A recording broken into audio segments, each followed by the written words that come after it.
Hi, this is Heather Schuman, and my vulnerable population is grandparents raising grandchildren. Grandparents raising grandchildren are also called grand families, and this is where the grandparents are the primary caregivers of their grandchildren. Currently in Utah, 13,000 children live with a relative with no parent present. 67,905 children under the age of 18 live in homes where other household members are grandparents or other relatives. And 52,716 of these children live with grandparents.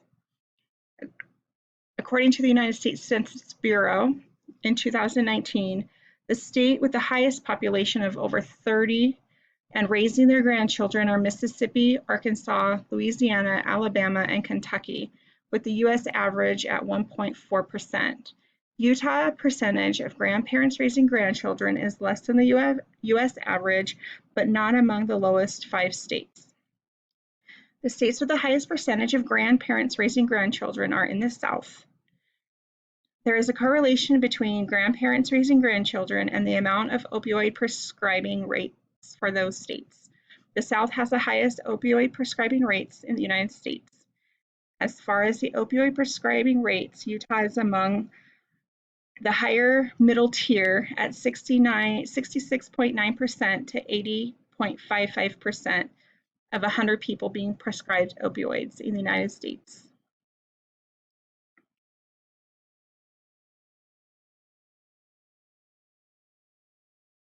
Healthcare access is a barrier for this population for many reasons.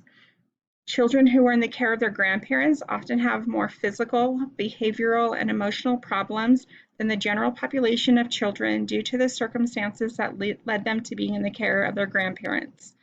These children may have special needs due to the exposure of drugs and alcohol in utero. Another reason for healthcare access issues is grandparents might not have legal relationship with their grandchildren, and such as legal custody or guardianship. Without legal custody or guardianship, grandparents cannot consent to medical and mental health treatments, and many healthcare providers might refuse to treat the child without the consent of their legal guardian, regardless if the child has medical insurance or not.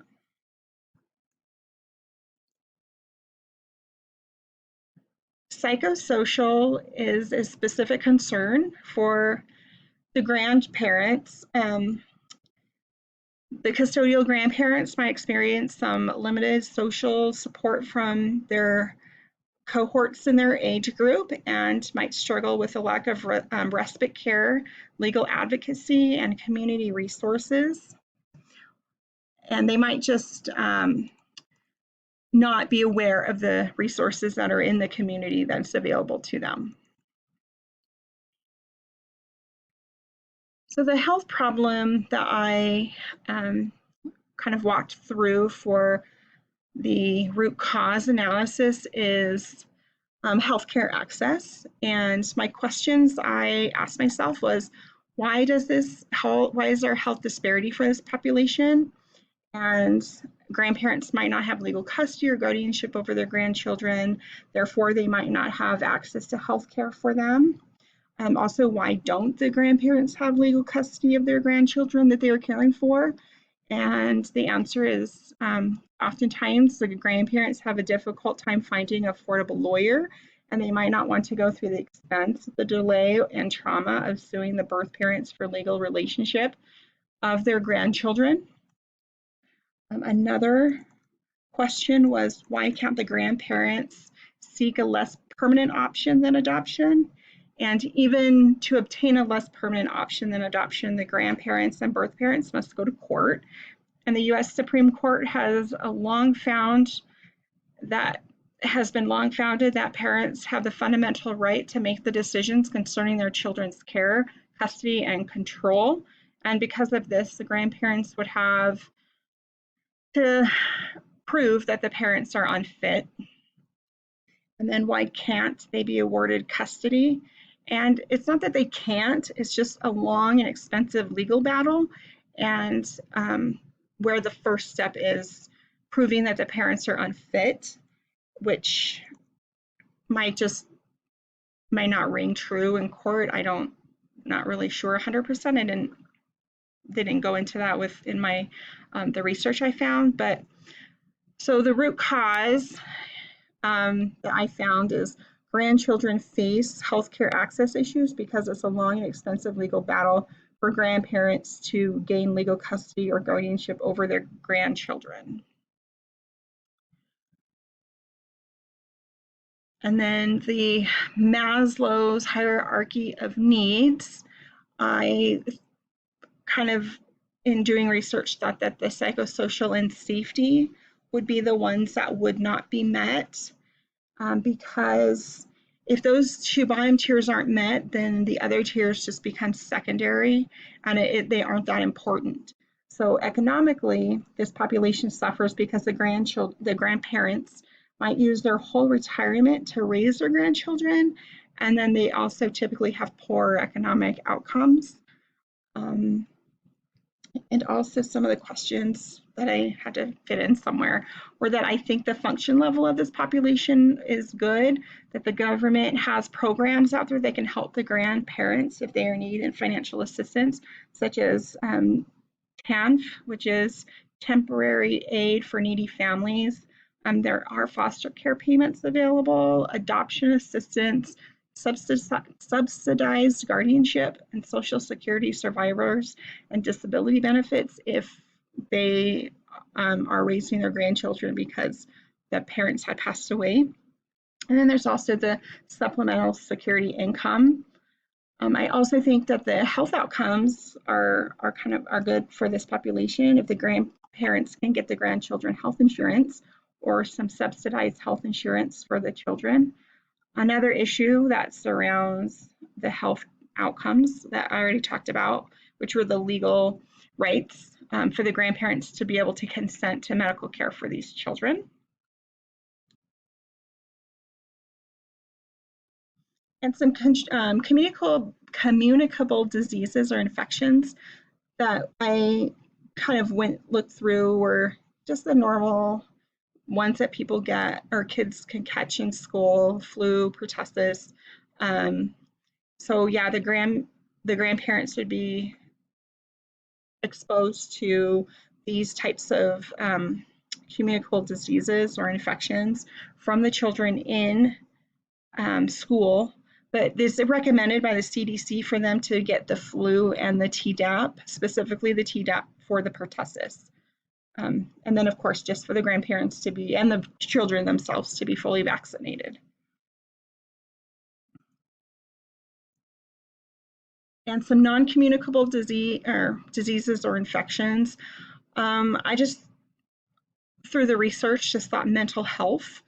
It's kind of on both sides of the grandparents and the children, kind of both suffer from a little mental health issues. The grandparents struggle with their own mental health issues with their raising their grandchildren because they can struggle with the guilt and the shame and feelings of loss that their adult children have the inability to parent their own children.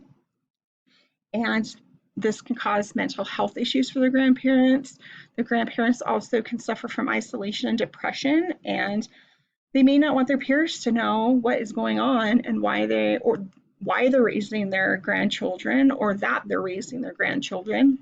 And also some issues surrounding the children is depending on if their parents had alcohol issues or substance abuse and opioid issues and what they saw and what was going on in their home or in the custody of their parents, that can kind of lead to some mental health issues with the children as well.